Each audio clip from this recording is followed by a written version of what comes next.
Bom dia, irmãos.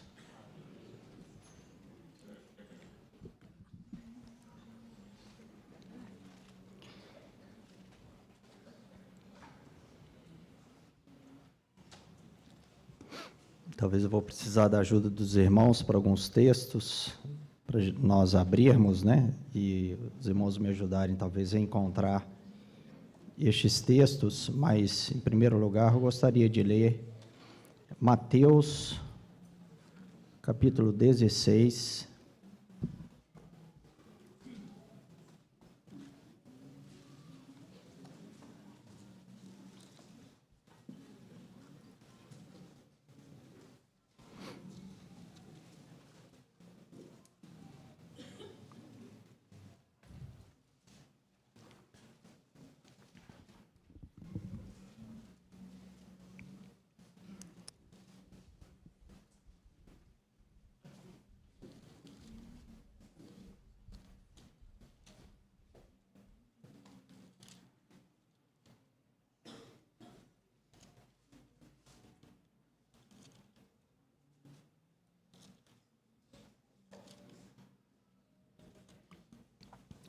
A partir do verso 24, diz o seguinte: Então disse Jesus a seus discípulos: Se alguém quer vir após mim, a si mesmo se negue, tome a sua cruz e siga-me. Porquanto, quem quiser salvar a sua vida, perdê-la-á. E quem perder a vida por minha causa, achá-la-á. Pois que aproveitará o homem se ganhar o mundo inteiro e perder a sua alma? Ou o que dará o homem em troca da sua alma? Porque o Filho do Homem há de vir na glória de seu Pai com seus anjos, e então retribuirá a cada um conforme as suas obras. Em verdade vos digo que alguns há dos que aqui se encontram, que de maneira nenhuma passarão pela morte, até que vejam vir o Filho do Homem no seu reino.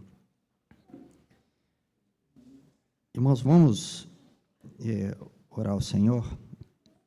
Senhor, nós damos graças a Ti por esse tempo que o Senhor nos faz lembrar que somos ovelhas do Seu pasto e o Senhor nos tem chamado a ouvir a Tua voz, Senhor. Senhor, Te damos graças, Senhor, pela Tua igreja, Senhor, que tem dado esse ouvido, que sabem distinguir a voz do seu pastor, que é o Senhor. Te damos graças, Senhor, pela Tua palavra, que nos deixa sempre de forma clara como é o caminho, qual é o caminho, que é o Senhor mesmo, Senhor.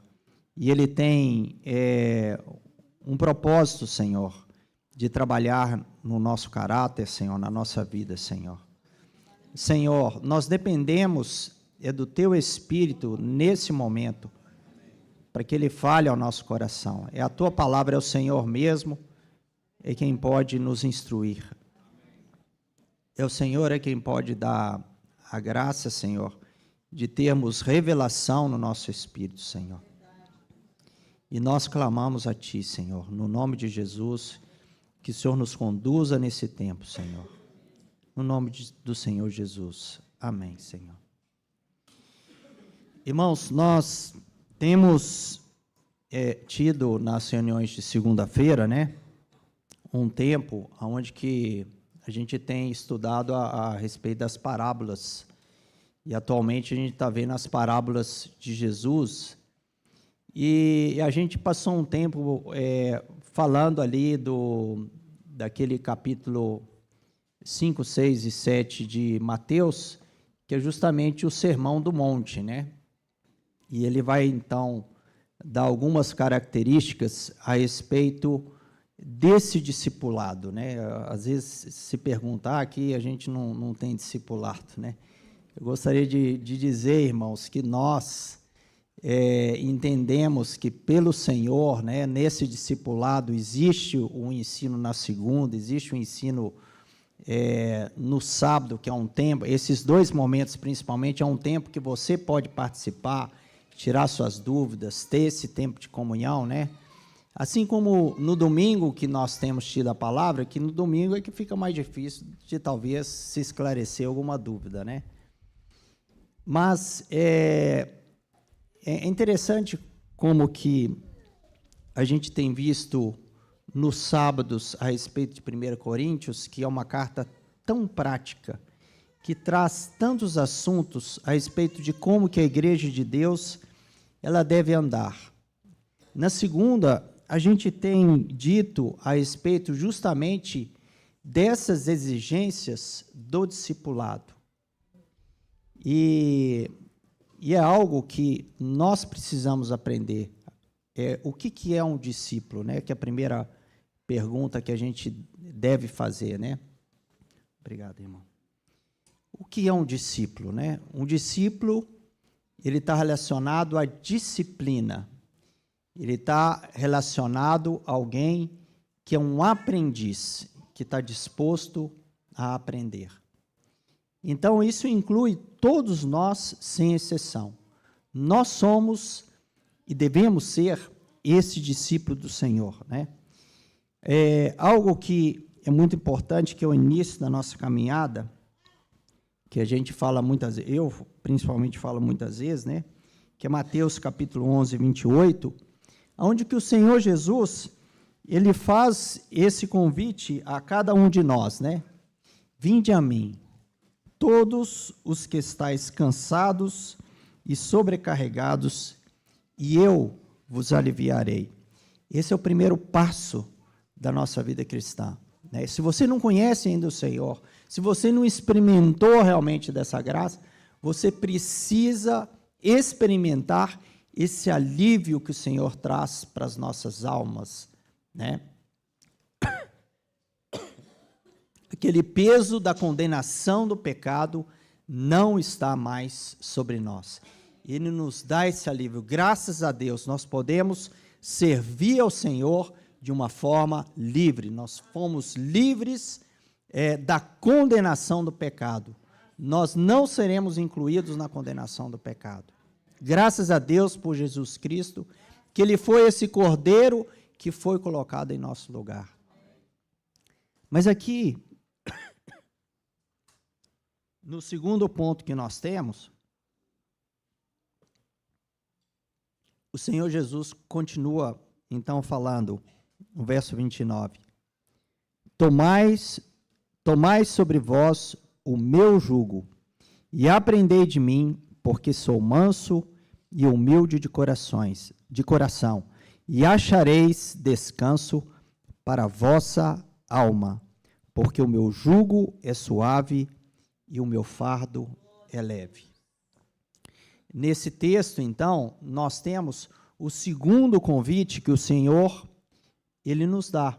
Primeiro, nós precisamos receber esse alívio da condenação do nosso pecado, quando nós cremos realmente no sacrifício vicário do Senhor, e nós temos essa liberdade, graças a Deus.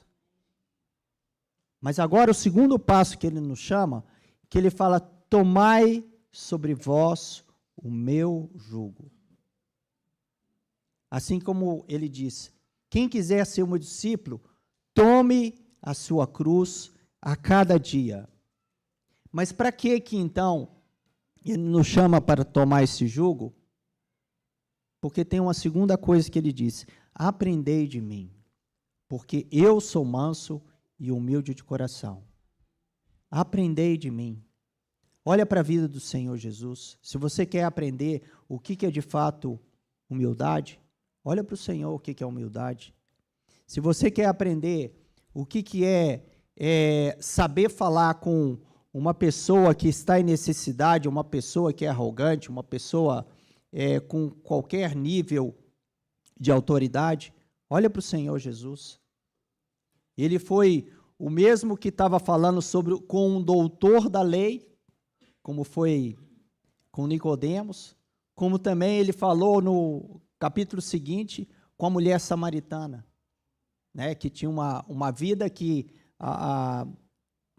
era considerada, inclusive, completamente desprezada por toda aquela aquela região que ela vivia, além de ser samaritana, né, no caso, ali era mais desprezada ainda. Então, o Senhor Jesus, ele é esse ao qual nós precisamos aprender dele. E ele fala por que nós devemos aprender dele, porque ele, de fato, é esse manso e esse humilde de coração. Irmãos, algo que também nós temos na palavra, né, que nós estamos aprendendo, lá em Mateus capítulo 7, nós estávamos lendo, e lá existem muitas questões a respeito de como nós vamos aprender esse discipulado e quais são essas características que nós precisamos aprender a respeito do discipulado. Eu não vou entrar em todos eles, né, mas eu gostaria de mencionar, quando ele começa a respeito das bem-aventuranças, né, desde a primeira bem-aventurança, ele fala justamente a respeito de bem-aventurados humildes de espírito, porque deles é o reino dos céus. Ele começa pelo ponto que o próprio Senhor, ele disse que eu sou humilde de coração. Ele fala justamente aquele que nós precisamos ser esses que vão aos portões do céu para dizer, Senhor, eu sou este necessitado, que preciso do Senhor, que preciso da Tua graça, que preciso do Teu Espírito para ser conduzido nesse dia. Eu não posso, na minha capacidade natural, realmente me conduzir nesse dia. Senão vou me conduzir só de uma forma natural e não realmente com a graça do Senhor, o Senhor me conduzir durante esse dia. Irmãos, a gente poderia, para cada uma dessas bem-aventuranças, certamente teria muitas lições para nós aprendermos. Nós somos também o sal da terra, que ele não pode perder o seu sabor, a sua característica de ser esse que influencia esse mundo. Nós somos a luz do mundo, que não pode ser escondida debaixo, não pode ser como uma cidade escondida, né? Não pode esconder alguma coisa que está no alto. O Senhor nos levou para esse lugar celestial. Não pode ser uma candeia que fica debaixo do alqueire, né? Debaixo de uma cesta que media, era um instrumento de medida, né, para os grãos, né? Não pode ser escondida debaixo disso, não pode ser escondida debaixo da cama. Então, a gente vê que o comércio, a gente vê que talvez o nosso trabalho, ele pode esconder, então, essa nossa luz, porque às vezes a gente fica tão envolvido com essas coisas e nós não envolvemos realmente com aquilo que é importante, que a nossa luz, ela precisa brilhar no meio dessa sociedade, né, que precisa ver a luz do Senhor. Na verdade, não é a nossa luz, é a própria luz do Senhor sendo manifesta através da vida de cada um de nós. Também a respeito da cama, né, porque ali fala a respeito dos prazeres, que por um lado, aquilo que é os nossos divertimentos, os nossos prazeres, eles não devem também apagar essa luz ao qual nós fomos chamados para sermos testemunha do Senhor. E ele vai entrar em muitos aspectos dentro do Sermão da Montanha, mostrando que a vida cristã não é algo que ele é baseado em determinadas leis, que você faça isso, você não faça aquilo, mas ele vai entrar naquilo que é mais profundo, que é não simplesmente uma questão de conceito, não simplesmente uma questão de lei, mas é uma questão do princípio do que é a vida cristã. Um exemplo quando ele fala a respeito do homicídio, né? Não matarás, ou quem matar estará sujeito ao julgamento. Ele diz, eu, porém, vos digo, todo aquele que sem motivo se irá contra seu irmão, estará sujeito a julgamento, e quem proferir um insulto a seu irmão estará sujeito a julgamento do tribunal, e quem lhe chamar tolo estará sujeito ao inferno de fogo. Então, ele está trazendo um princípio que, a respeito do homicídio, o só pensar mal e odiar a pessoa, você já está cometendo um homicídio. Ele traz o princípio sobre a quem nós devemos amar.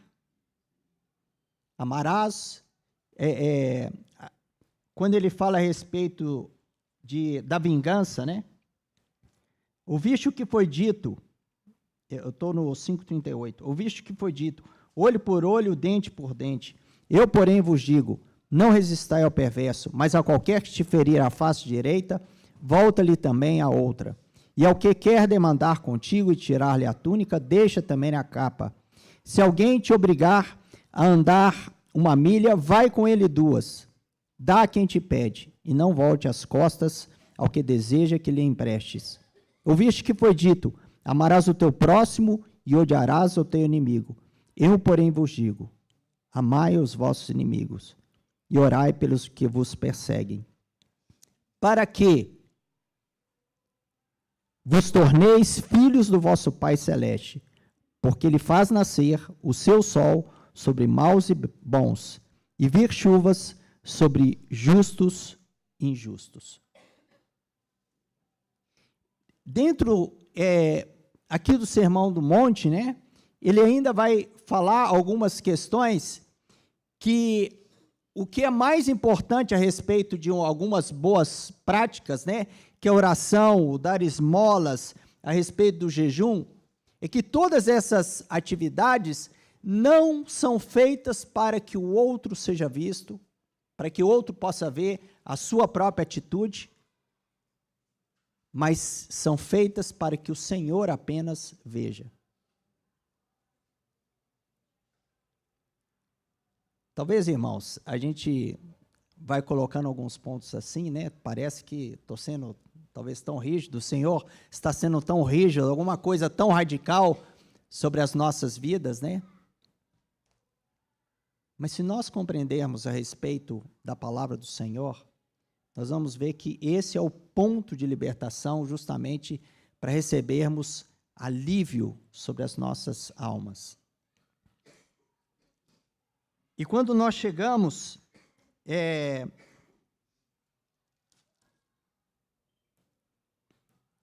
mais no fim, né, quando fala a respeito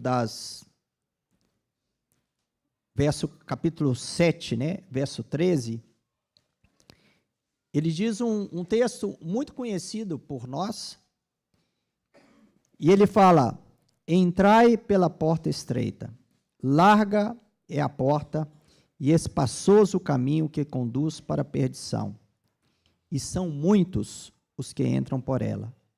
Porque estreita é a porta e apertado o caminho que conduz para a vida, e são poucos os que acertam com ela. O que é uma porta? A porta, quando nós vemos aqui, né, dentro dessas parábolas que o Senhor ele traz, é uma escolha que nós fazemos no nosso caminho. Nós temos diante de nós uma escolha, uma porta que ela é larga, ela é espaçosa, ela é fácil, qualquer um entra, você pode entrar com todos os seus pecados, você não precisa resolver essa parte, mas tem uma outra porta que ela é estreita. E essa porta, ela também fala a respeito do caminho que será desenvolvido depois que nós passamos por essa porta. A porta é larga e o caminho também será largo. Se você quiser entrar por essa porta, vai ser uma porta fácil. Você não precisa tratar com os seus pecados, você não precisa tratar com a sua vida, com o seu caráter. Não, ela é fácil, você pode entrar por ela. Mas existe uma outra porta, que é uma porta estreita. Quando se tinha lá em Jerusalém, né, você então tinha aqueles muros em volta, e principalmente algumas portas que elas eram menores, né, e só passava uma pessoa por vez. Não dava para passar mais do que uma pessoa, né?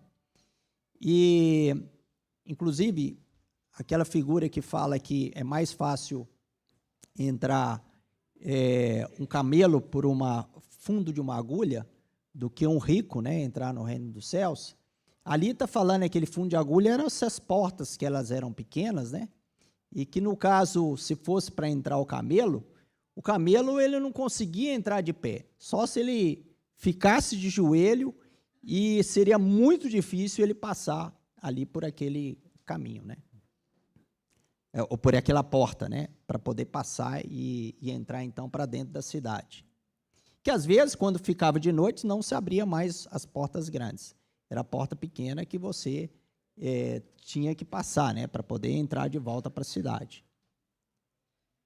E, nesse sentido, o que o Senhor, justamente, ele traz para a gente, o primeiro versículo que eu li: se alguém quer ser meu discípulo, tome a sua cruz e siga-me. Se alguém quer, então, entrar por esse caminho estreito, o caminho também será estreito, o caminho também será apertado. Você precisa passar por esta porta, esse caminho estreito. E são tantas figuras, né, irmãos, que nós aqui falamos a respeito, né, o irmão falou com bastante propriedade a respeito de que nós somos o rebanho do Senhor, e aqueles que ouvem a voz do Senhor, eles seguem ao seu Senhor, né? Ele é o pastor das ovelhas. Mas também, até no mesmo texto lá de João, você vai ver que ele falou: eu sou a porta das ovelhas. Então, é por meio de Jesus, por esse exemplo, justamente é nesse texto que nós citamos lá em Mateus 11, né? Vinde a mim, todos vós que estáis cansados e sobrecarregados, e eu vos aliviarei. Ele é essa porta ao qual nós passamos. Mas o que nós precisamos entender é que quando nós passamos por essa porta, nós entramos, então, nesse caminho, que por um lado ele é o novo e vivo caminho, o próprio Senhor Jesus, ele é um caminho estreito. Ele é um caminho que o Senhor ele deixa claro, não quer dizer que ele vai ter conforto, não quer dizer que ele vai ter tranquilidade. Existirão oposições a respeito do nosso caminho, principalmente quando nós quisermos seguir ao Senhor. Haverá oposição no nosso caminho. O Senhor mesmo, ele faz um teste aos seus discípulos, que inclusive ele cita uma outra figura, que a gente pode encontrar em Mateus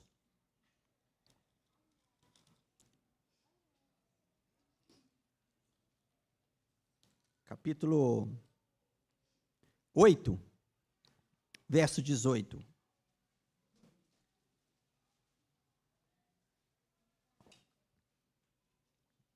Vendo Jesus muita gente ao seu redor, ordenou que passassem para outra margem. Então, aproximando-se dele um escriba, disse-lhe: Mestre, seguir-te-ei para onde quer que fores. Mas Jesus lhe respondeu: As raposas têm seus covis e as aves do céu ninhos, mas o Filho do Homem não tem onde reclinar a cabeça.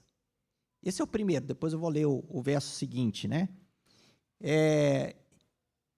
Isso aqui aconteceu depois do Sermão do Monte, né? Então, talvez aquele escriba, ele ficou bem impressionado com as palavras do Senhor, assim como a gente tem menção, porque ele não era como os fariseus, porque ele falava com autoridade.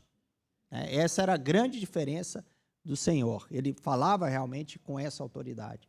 Então, não foram muitos doutores da lei e escribas que quiseram seguir o Senhor. Mas o Senhor, então, ele faz esse teste a esse escriba que ele queria seguir o Senhor. Olha, então você tem um caminho. Eu não tenho onde eu estou aqui em Cafarnaum, não tenho onde reclinar a minha cabeça aqui. Eu não tenho uma pousada. Se alguém me convidar para eu estar na casa dele, eu vou dormir, se alguém me conceder uma cama. Muitas vezes o Senhor, ele ia para um monte, né? Mas a gente sabe que ele ia para um monte com o fim de orar. Mas a gente não sabe se em algum momento, não existe essa referência, pelo que eu saiba, né? Que ele não dormiu porque ninguém o recebeu em casa. Mas o fato é que ele não tinha ali realmente um ponto que ele poderia falar que era seu, que ele tinha repouso. Mas o que na verdade a gente quer, que o Senhor ele queria trazer, né? Que muitas vezes a nossa caminhada cristã, ela será uma caminhada que não quer dizer que nós vamos procurar repouso ou descanso, ou uma vida fácil na nossa vida. Então, a nossa vida, ela é uma vida que ela quer dizer que ela vai ter dificuldade. O Senhor, ele deixa isso claro. O caminho, ele é estreito. Né? Algum dos irmãos, eu lembro que pregava, né, que o caminho era tão estreito que só cabia você e o seu Senhor. Mas nada, nenhuma carga que você quisesse levar.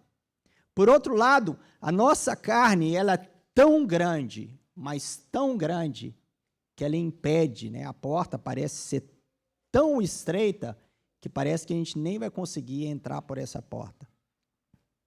Existe uma figura, né, que eu lembro que até o irmão tinha pregado, que era o rei Eglon. Esse rei Eglon, ele era tão gordo, mas tão gordo, quando foi o Eude, né, porque ele era um daqueles reis que estava contra o povo de Israel e estava oprimindo o povo de Israel, né? O Eude, quando ele tinha um punhal que era de um côvado, que dá quase 50 centímetros. Então, imagine, quase 50 centímetros, mais o punhal, né? E disse que ele era tão gordo que quando ele enfiou esse punhal no rei Eglon, que até o cabo, né, a gordura, ela fechou por cima do cabo, né, de tão gordo que era esse rei. E é uma figura justamente da nossa carne, que nós somos pessoas tão obesas.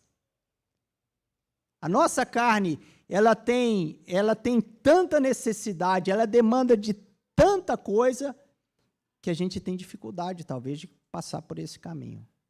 Mas graças a Deus, porque através desse caminho que nós passamos, o Senhor, então, ele vai cortando essa carne da nossa vida.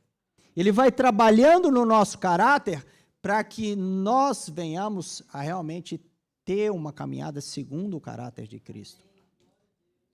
E tudo aquilo que ele está trazendo no Sermão da Montanha é a respeito do seu caráter, como é esse caráter. Agora é interessante, porque esse caminho, né, apesar dele ser muito apertado, ele, à medida que a gente vai caminhando, parece que ele vai aumentando de tamanho. Na verdade, não é que ele vai aumentando de tamanho, é a gente que vai ficando menos gordo nesse caminho, né? E a graça vai superabundando. Existe uma figura também, irmãos, quantas figuras o Senhor nos mostra, né? Que no templo, né, havia uma abertura na parte de cima, que era estreita aqui no início, né? E depois ela ia se alargando. Esse é o caminho, quando nós passamos, ele parece ser estreito.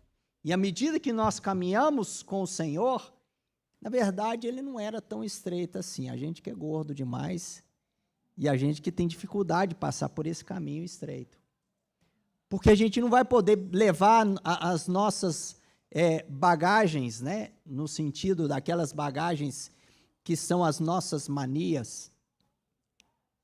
A questão porque eu quero, porque eu tenho que ter determinada coisa, porque tem que ser dessa forma na minha vida. A gente não permite que o Senhor, então, nos conduza da forma como Ele quer nos conduzir. Por que às vezes, né, a gente fala assim, o irmão não teve a dificuldade que eu tenho, que eu estou tendo na minha casa. Né? O irmão parece que a vida dele é mais fácil. Irmão, para de olhar para a vida do irmão, porque certamente ele tem uma outra questão que o Senhor precisa tratar nele. Então, o Senhor ele traz sob medida aquilo que nós precisamos receber dele. E ele sabe qual a nossa medida. A quem que nós precisamos cuidar, aquilo que nós precisamos negar. Agora, ele é muito claro que o que nós precisamos negar a todos, sem exceção, é negar o nosso eu. Que é ele que nos atrapalha realmente a caminhar. Ontem, por exemplo, nós estávamos vendo o capítulo 9 de 1 Coríntios, e é muito interessante, né, porque uma das grandes questões do eu, justamente é o problema do meu direito. Existem direitos que nós temos, né? E o Paulo, na carta de 1 Coríntios, ele estava dando um exemplo, que também é ligado ao capítulo 8, mas ali no capítulo 9, ele estava falando o seguinte: olha, eu como apóstolo, eu teria direito de vocês me sustentarem. Porque é só os apóstolos que estão em Jerusalém, de Cefas, eu e Barnabé não temos esse direito de ser sustentado por vocês? Ali em Corinto eles estavam também questionando o seu apostolado. Primeiro ele traz a questão que havia uma questão de direito dele receber. Ele fala, aquele que então vive pelo Evangelho, ele viva do Evangelho. Mas é muito interessante quando o Paulo, ele então fala a respeito de um assunto que é o seguinte, só para eu ler exatamente o verso, né? O capítulo 9,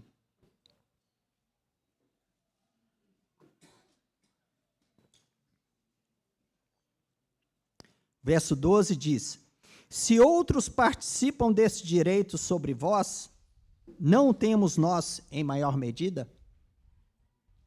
Isso porque o Paulo e o Barnabé trabalhou muito com relação à igreja de Corinto. Mas olha o que diz logo depois. Entretanto, não usamos deste direito. Antes suportamos tudo para não criarmos qualquer obstáculo ao evangelho de Cristo. Então, a vida cristã, muitas vezes, ela significa nós abrirmos mão do nosso direito. Esse é o caminho da cruz. Eu tenho direito, às vezes, de determinada coisa, mas eu abro mão do meu direito para que não haja um impedimento, para que o evangelho, então, ele seja dito. E isso, irmãos, ele pode ser, por exemplo, no nosso trabalho, na nossa vizinhança. Às vezes, eu tenho o direito de pegar um posto maior, porque eu trabalhei muito no meu trabalho, no meu serviço, né? Mas chega lá e ele dá para uma outra pessoa aquele posto que você sabe que teria mais capacidade, né? É lógico que, às vezes, a gente tem uma visão errada de nós mesmos, mas eu quero dizer, quando você tiver realmente um direito a respeito de uma coisa, não que a gente não possa questionar alguma coisa, a gente pode questionar, mas a questão é quando a gente entra no nível da briga pelos nossos direitos. E daí a gente começa, e às vezes são coisas tão simples, e dentro da nossa própria casa, entre irmão e irmão, entre pais, entre marido e mulher, que às vezes a gente está questionando e está pedindo que seja o nosso direito. E às vezes, de fato, é o nosso direito. Mas o caminho, justamente o caminho estreito, muitas vezes, é nós abrirmos mão do nosso direito para que o evangelho de Cristo, ele não seja, então, envergonhado. Para que mais pessoas eles possam ver a respeito do evangelho e eles queiram conhecer quem é o Senhor. E certamente haverá muitos testemunhos, não só aqui, como na história da igreja, isso tem havido tantas vezes. Assim, olha, esse evangelho eu quero conhecer. Quando muitas vezes nós abrimos mão do nosso direito. Como existe, por exemplo, uma história que deve ser muito conhecida dos irmãos, né? Um determinado irmão, sua esposa e seus 2 filhos pequenos, na época da Inquisição, eles estavam sendo perseguidos, e daí os guardas falaram assim, nega Jesus, que senão nós vamos enterrar vocês vivos, né? E daí começou a jogar pá de terra por cima, né? E imagine o coração daquele pai, sua esposa do lado, os filhos pequenos, e ele estava quase negando o Senhor, mas a esposa incentivou ele, e disse assim, não vamos negar. Primeiro calaram, vamos cantar, né? Eles estavam cantando. Primeiro calaram a voz das crianças. Depois, até que eles foram calados e eles foram mortos. Perdeu. Então não teve valor nenhum. A história diz que todos aqueles que estavam em volta, que participaram, então, desse velório, se converteram e foram para o Senhor. Então, por causa do Evangelho de Cristo, eles não negaram o Senhor. Eles abriram mão do seu direito. Era justo que eles fossem mortos ali? Não, não era justo. Mas por causa do próprio Senhor, por causa de uma herança que é muito maior do que aquilo que nós podemos receber nessa terra. Assim como a gente leu, de que adianta nós ganharmos o mundo inteiro e perdermos a nossa alma?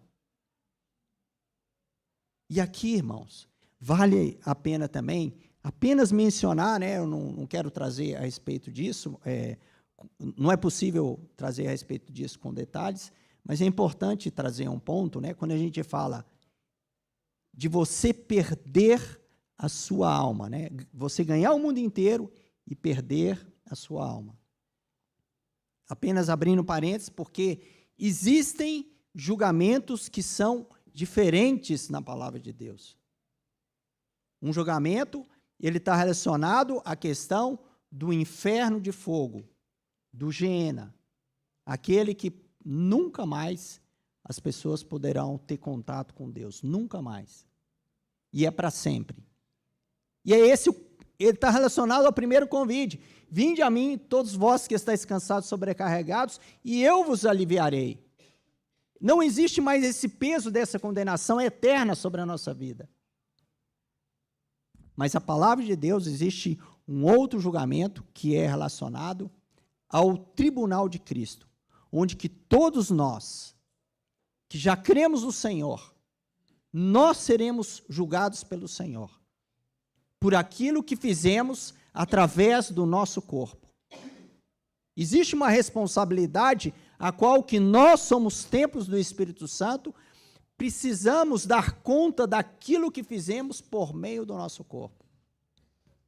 É o que a palavra de Deus, ela fala aqui. Então, esse é um julgamento diferente. Existe julgamento dos anjos, existe julgamento das nações, existem diversos tipos de julgamento. Como eu disse, não é o meu objetivo aqui, mas é justamente diferenciar o que é a salvação da alma e a salvação do nosso espírito. Nós já fomos salvos no nosso espírito. Mas agora, nesse processo, que justamente esse caminho que ele é estreito, ele é um processo que é a salvação das nossas almas. É por isso que, se não me engano, é o Pedro que diz, né? Desenvolvei a vossa salvação com temor, com tremor e temor. É Paulo. Filipenses. Desenvolvei a vossa salvação. Mas então, eu já tenho ou não tenho? Eu tenho que desenvolver? Né? Então, aqui a gente está falando, desenvolver a vossa salvação com temor, e temor está relacionado a essa salvação da nossa alma. A isso que está falando a respeito desse caminho lá, que de que adianta você ganhar o mundo inteiro e você perder a sua alma? Então, nós podemos já ter, de repente, eu já conheci o Senhor, mas eu quero ter uma vida simplesmente tranquila. Eu não quero ter, talvez, tanto compromisso. Eu não quero ter um desconforto como esse teste que o Senhor Jesus, ele fez para esse mestre. Mas, por outro lado, a gente vai ver qual que é a próxima coisa que o Senhor ele traz aqui em Mateus capítulo 8, verso 21. E outro dos discípulos lhe disse: Senhor, permite-me ir primeiro sepultar meu pai. Replicou-lhe, porém, Jesus: segue-me e deixe os mortos o sepultar os seus próprios mortos. Irmãos, isso aqui não quer dizer que aquele pai desse discípulo tinha acabado de morrer e que já estava acontecendo lá o velório, né? Que ele tinha que ir lá enterrar o seu pai, né? Porque senão ele nem estaria ali naquele momento, né? Ao lado do discípulo. Mas queria dizer que, às vezes, ele tinha um pai que era um pouco mais velho e ele queria primeiro só estar do lado do seu pai até que depois ele pudesse ir e seguir o Senhor. E também aqui não quer dizer que a gente não deva cuidar daqueles que são mais velhos, né? Porque aquele que não cuida dos seus é pior do que os incrédulos, que é um outro versículo que nós temos, né? Inclusive, irmãos, vocês estão vendo que eu estou citando sem as referências, né? Que é pior do que o incrédulo. Então, nós temos essa responsabilidade de cuidar daqueles que são mais velhos, sim. Mas o que o Senhor está trazendo aqui, que muitas vezes a gente tem aquele negócio de adiar o nosso compromisso. Assim, não, deixa eu primeiro, vou cuidar então do meu pai, quando ele morrer, daí eu volto para o Senhor. Deixa eu então viver a minha vida aqui nessa terra, quando então eu tiver vivido bastante, daí eu vou seguir o Senhor. Deixa eu primeiro formar na faculdade, porque depois eu vou ter tempo, vou servir o Senhor. Deixa eu primeiro, então, conseguir a aposentadoria, e daí, quando eu conseguir a aposentadoria, eu vou servir o Senhor. Deixa eu primeiro, então, deixar os meus filhos ser criados, para quando eles estiverem criados e casados, eu vou servir o Senhor. Não, agora os meus filhos, eles tiveram netos, então deixa eu primeiro cuidar dos meus netos, para que quando eles estiverem mais velhos, eu vou servir o Senhor. A questão, irmãos, é que muitas vezes nós adiamos o nosso compromisso com o Senhor. A gente sempre deixa para depois. Então, se nós estamos estudando, se nós estamos trabalhando, não temos aposentadoria, nem previsão, às vezes, de ter aposentadoria, se nós temos filhos, temos que cuidar, se todas essas coisas, já estejamos disponíveis para seguir o Senhor. Não deixa para depois, isso daí. Então, para um dos discípulos, ele testou. Você quer, de fato, me seguir? É uma vida que não é uma vida com conforto. Você tem que abrir mão dos seus confortos, dos seus prazeres. Você precisa aprender isso daqui. Por outro lado, o outro discípulo não adia o seu compromisso, não. Serve a partir de hoje o seu Senhor. A todos nós, o Senhor nos deu um dom. Aqueles que já confessaram o Senhor Jesus, que já tiveram essa experiência de participar, então, do corpo de Cristo, você tem uma função. Como ontem eu estava citando, né? Pode ser que a sua função, né, é a função do estômago, né? E daí o coração vira para o estômago e fala o seguinte: mas você trabalha só de vez em quando, você não está o tempo todo trabalhando, eu não paro 1 minuto de trabalhar. Mas um é o coração, o outro é o estômago. Um é o irmão fulano, o outro é a irmã fulana. são diferentes. O Senhor deu dons diferentes. Para um, o Senhor realmente vai parecer que ele está trabalhando o tempo todo, mas ele dá dons a esse irmão que é coração, né? Para que ele tenha a capacidade de trabalhar continuamente. Para esse outro irmão que é o estômago, ele vai trabalhar só quando vem o alimento ali, para poder estar recebendo e estar preparando esse alimento. A gente poderia falar de diversos outros órgãos do nosso corpo, né?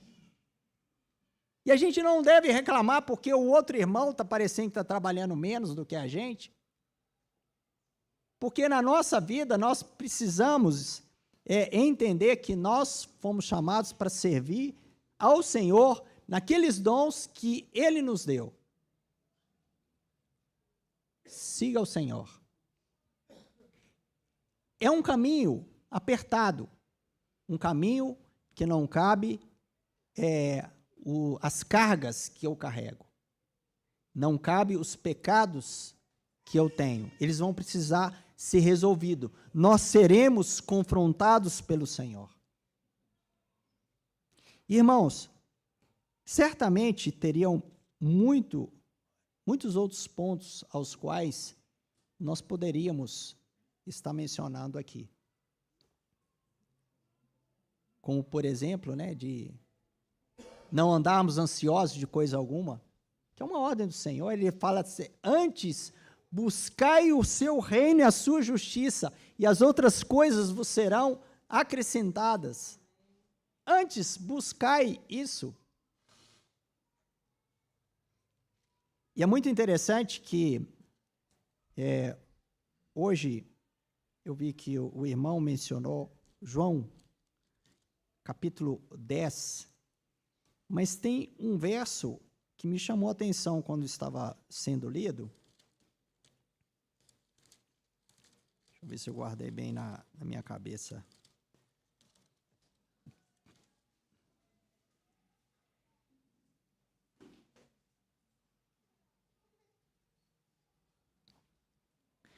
João 10, 14. Eu sou o bom pastor. Conheço as minhas ovelhas, e elas me conhecem a mim. Essa é uma característica do discípulo. Ele conhece a voz do seu pastor. E, de fato, quando nós vemos... outro dia eu estava vendo num pequeno vídeo, né? Que tinha um grupo de ovelhas assim, e daí diversas pessoas que estavam visitando estavam chamando as ovelhas, né? E elas não estavam nem aí. Daí o pastor, que era dessas ovelhas, chamou elas. Todas elas vieram assim, de uma vez, para perto do seu pastor. E as ovelhas identificam qual é essa voz do pastor. Mas eu estou falando a respeito disso, né? Porque as ovelhas conhecem a minha voz. Elas me conhecem. Dentro também de Mateus, a gente vai ter um texto, né? Que ele vai falar a respeito dos falsos profetas. Mas tem uma parte aqui que vale a pena nós lermos, porque também está associada a todos nós que somos as suas ovelhas. Mateus 7, verso 21, diz o seguinte: nem todo o que me diz Senhor, Senhor, entrará no reino dos céus, mas aquele que faz a vontade do meu Pai que está nos céus. Olha o que está dizendo aqui. Muitos naquele dia hão de dizer-me: Senhor, Senhor, porventura não temos nós profetizado em seu nome, e em teu nome não expelimos demônios, e em teu nome não fizemos muitos milagres? Não é qualquer um que está dizendo isso daqui.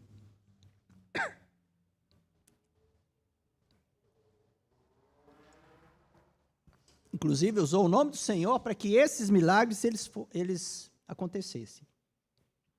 Mas o verso 23 diz o seguinte: então lhes direi explicitamente: nunca vos conheci. Apartai-vos de mim, os que praticai a iniquidade. Nunca vos conheci. Aquela outra parábola, né, que fala das virgens, né, das 10 virgens, as 5 que eram nécias, a resposta do Senhor foi: não vos conheço. Irmãos, o Senhor conhece as suas ovelhas e as suas ovelhas o conhecem. Nós temos tido esse tempo com o Senhor para aprendermos a ouvir dele. A vida cristã, por um lado, ela é simples. Ela tem a ver com uma vida pessoal com o Senhor, de leitura da palavra, de oração e de obediência ao Senhor. E nesse envolvimento com a sua palavra, de conhecer então o Senhor, de ter essa comunhão, estar disposto a ser confrontado pelo Senhor, nesse coração ele vai tratar com a nossa alma. Eu aprender a ouvir do Senhor. E ouvir não só as coisas boas, não só os versículos de caixa de promessa, né? Mas aqueles versículos que falam a respeito de que existe iniquidade na nossa vida em determinado aspecto. Existe um problema de caráter na nossa vida que precisa ser mudado. Existe um problema que seja de gritaria, que seja de como que nós lidamos com o dinheiro, como que nós lidamos com essa questão sexual na nossa vida, como nós lidamos com a família, como nós lidamos com os valores até mesmo de trabalho. E a gente poderia citar inúmeras coisas. Por isso que o Senhor, ele disse: tomai sobre vós o meu jugo e aprendei de mim, porque sou manso e humilde de coração, e achareis descanso para vossas almas, porque o meu jugo é suave e o meu fardo é leve. Apesar, é interessante, né? Apesar dele ser claro a respeito desse caminho estreito, ele diz que o jugo dele é suave. Porque o jugo que o mundo coloca sobre nós é justamente o termo cosmos, que é aparência. Ele dá uma aparência que está te dando uma coisa muito boa, mas ele vai colocar um peso sobre sua vida muito grande.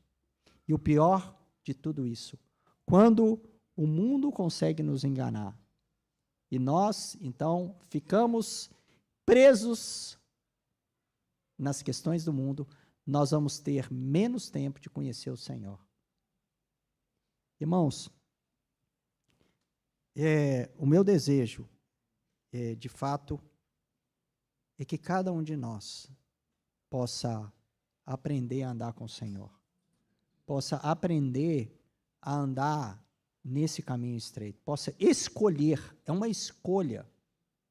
O caminho estreito é uma escolha. Você venha a escolher esse caminho, para que, de fato, o Senhor possa ser glorificado na sua vida. E muitos pontos que a gente vê no Sermão da Montanha, justamente ele vai falar para que o Pai Celestial ele seja glorificado. Para que o Pai Celestial seja glorificado na sua vida. Nós precisamos do Senhor para que Ele trabalhe no nosso caráter. E, só aproveitando, né, daqui a pouco vai ter os avisos, né? Essa reunião de segunda, a gente tem falado um pouquinho dessas parábolas, né? No sentido que a gente espera que cada um de nós, como seus discípulos, eu estou aprendendo muito, irmãos, né? Nessas segundas-feiras, né? para que você possa entender, nessa sequência agora, a gente tem visto essas características do discipulado, né? Você quer ser um discípulo, né? Então, vamos buscar junto ao Senhor, na sua palavra, vamos aprender juntos com os irmãos. Vamos agradecer ao Senhor. Te damos graças, Senhor, porque a tua palavra, Senhor, é essa espada de dois gumes, que separa, Senhor, aquilo que é alma e é espírito, Senhor. Ele é capaz de discernir os pensamentos e as intenções do coração. Obrigado, Senhor, porque o Senhor sabe como que na nossa vida até isso mesmo nos confunde.